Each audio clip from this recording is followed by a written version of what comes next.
Good morning, everyone, and welcome to Coffee Shop Thursday.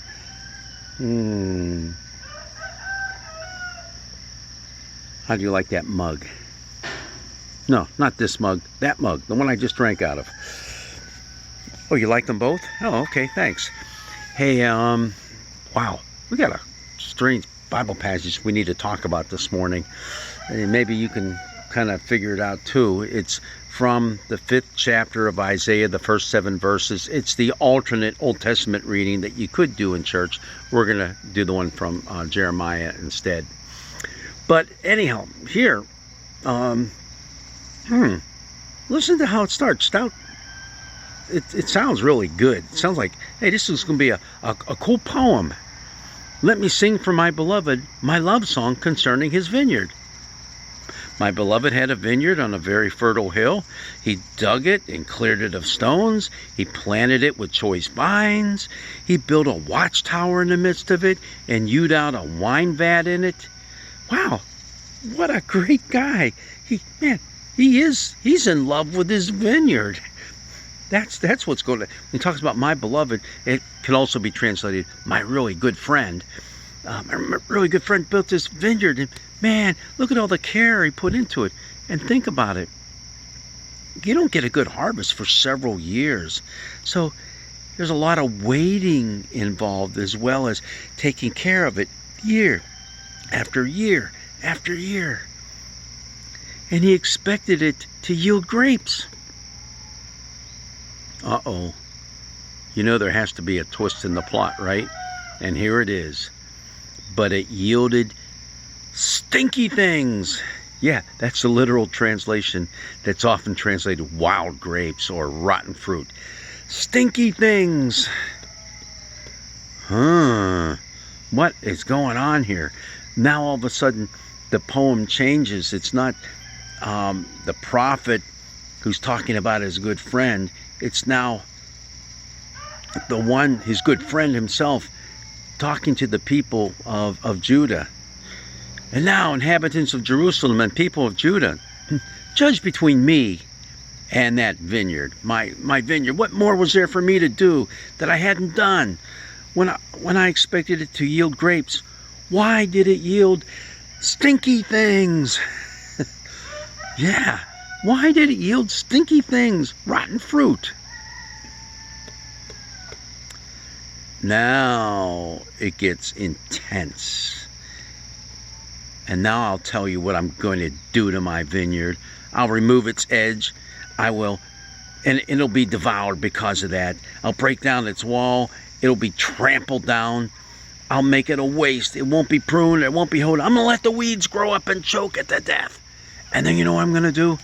I'm going to call in the rain clouds and say, hey, rain clouds, no rain down here on this hill. Nuh-uh. Just let it dry up. Let it wither away. Let it die.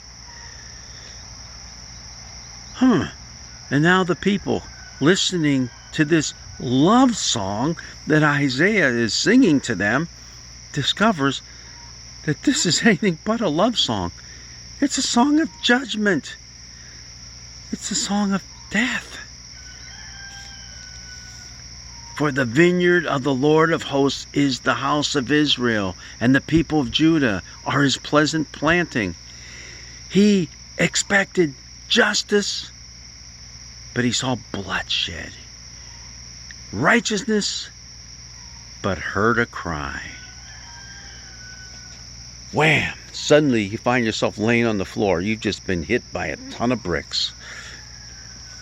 What turns out, what starts out to be, oh, I know this poem.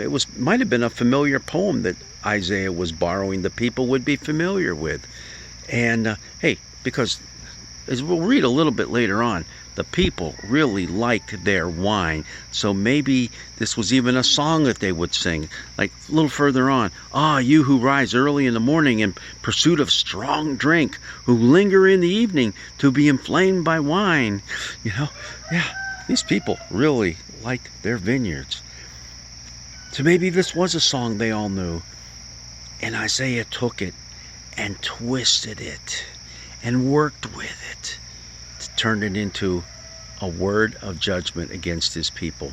And we've seen that done before by the prophets. David got a good dose of that once.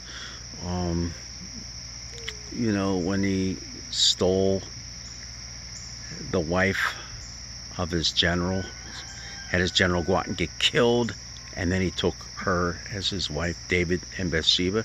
Yeah, you know that story. Oh boy, here it is, coming right at the people of Judah. Coming right at us as well.